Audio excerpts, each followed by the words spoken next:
Anderson College is one of Canada's oldest colleges, having opened its first location in 1885. Anderson has trained over 100,000 students during its over 140 years of history and continues to be an empowering partner for those who are experiencing career challenges and transitioning to the next phase of their lives. We teach the students how to do or how to assist the dentist in any different dental procedures.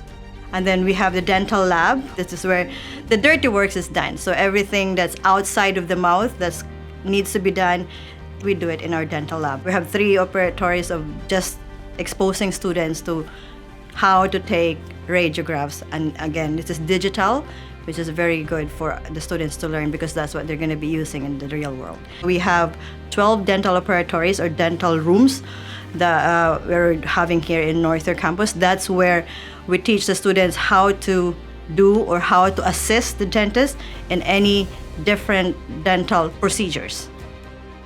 The sterilization machine is used to thoroughly clean and sterilize all our instruments to prevent contaminations of bacteria from one patient to the other. We make sure that everyone has the same amount of time to practice and to get hands-on of all the equipments and materials that we have there. Amazing. Every day I feel like, I'm so glad that I choose Anderson College. It's family. I think the most rewarding part of the journey is the journey itself.